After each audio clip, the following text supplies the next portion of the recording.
Assalamualaikum warahmatullahi wabarakatuh. Sampurasun. Wilujeng patepang deui sareng Miss Nure dina pembelajaran bahasa Sunda.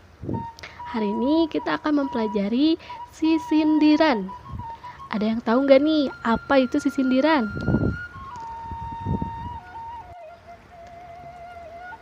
Sebelum kita mulai ke pembelajaran, kita harus tahu dulu nih kompetensi dasar sisindiran.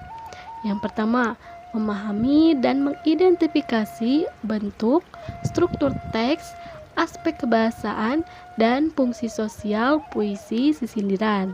Yang kedua, mengekspresikan sisindiran dalam bentuk tulisan dan lisan, misalnya melalui poster, meme, atau tempas sindir dengan memperhatikan struktur, ekspresi, dan lentong kalimat. Naon sih sisindiran teh barudak?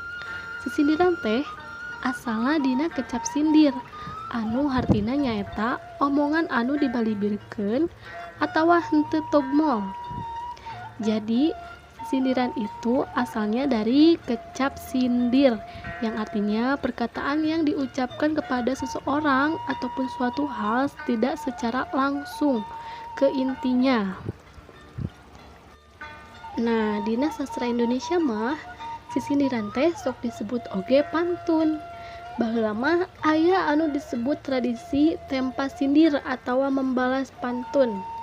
Jadi teman-teman, kalau di bahasa Indonesianya sisindiran itu sering disebut juga pantun. Kalau pantun kalian juga sudah tidak asing ya teman-teman. Nah, dulu juga ada sebuah tradisi yang disebut dengan tradisi tempas sindir atau berbalas pantun. Nah, upaman milik dina wangunan sisindiran teh kauger ku sababaraha hal. Anu kahiji aya Purwakanti, anu kadua aya jumlah engang, anu katilu aya jumlah padalisan. Jadi sisindiran itu jika dilihat dari aturan terdapat beberapa aturan. Yang pertama dilihat dari aturan Purwakantinya, yang kedua dilihat dari jumlah enggangnya, yang ketiga dilihat dari jumlah padalisannya. Lalu ada ciri-ciri sisindiran. Yang pertama, anu kahiji sapadana aya 4 padalisan. Satu pada itu artinya satu bait ya teman-teman. Jadi satu bait itu ada 4 padalisan. Padalisan itu artinya baris. Jadi satu bait ada 4 baris. Lalu yang kedua, sapadalisan diwangun ku 8 engang. Artinya setiap satu baris, ingat padalisan itu baris, jadi setiap satu baris terdapat 8 suku kata. Ingat, engang itu adalah suku kata. Lalu yang ketiga, padalisan kahiji jeung padalisan kadua disebut cangkang. Lalu padalisan katilu jeung padalisan kaopat disebut eusi. Jadi baris ke-1 dan baris kedua disebut cangkang. Lalu baris ketiga dan baris keempat itu disebut isi. Nah, lalu yang keempat, anu kaopat miboga Purwakanti. Purwakanti di sini setiap padalisannya itu mempunyai irama. Biasanya iramanya itu A B A B. Gitu ya, teman-teman.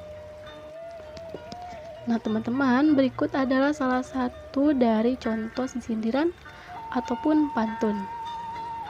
Lamun urang nyen ager kudu loba nya gulana. Lamun urang hayang pinter kudu loba diajarna. Nah, arti dari pantun ini kurang lebih seperti ini. Jika kita buat agar harus banyak gulanya.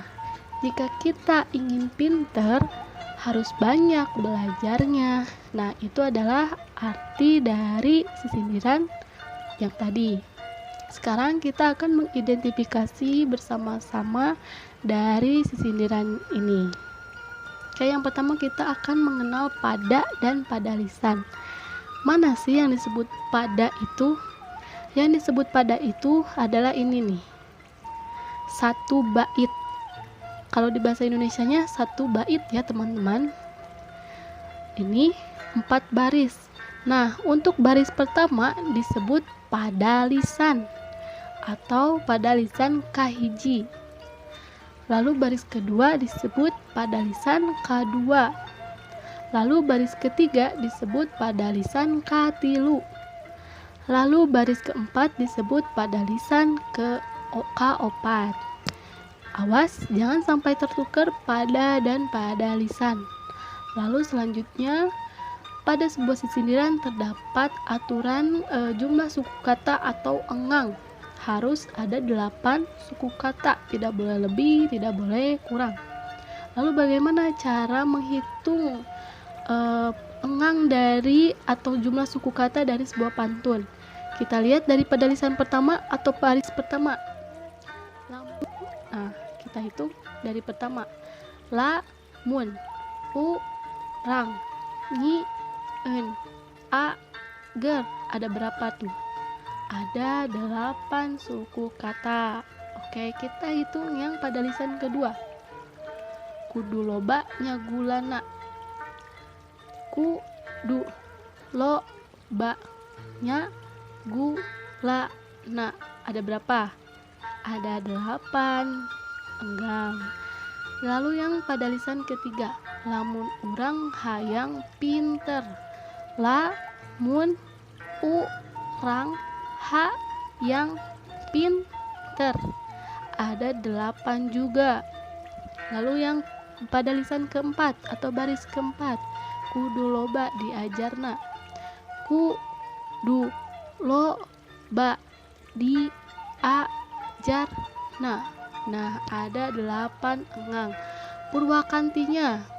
Purwakanti itu kalau di bahasa Indonesia disebut sebagai irama ya teman-teman. Kita lihat untuk baris yang pertama di ujung kalimatnya ada nyieun ager. Nah, lalu untuk purwakantinya itu AB karena beriramanya sama. Dari ujungnya ada yang ujung pada lisan pertama ada ager.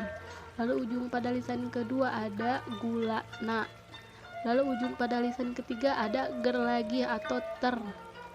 Lalu ujung pada lisan keempat ada na lagi. Jadi purwakantinya itu AB ya teman-teman.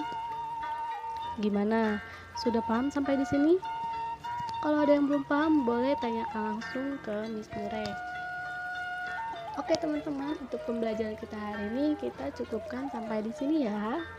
Kesimpulan pembelajaran kita hari ini, kita tadi sudah belajar mengenai pengertian sisindiran, lalu aturan sisindiran, yang mana aturannya ada purwakanti, jumlah engang, dan jumlah pada lisan. Lalu kita juga sudah mempelajari ciri-ciri dari sisindiran dan langsung mengidentifikasikannya ke sebuah contoh sisindiran itu sendiri.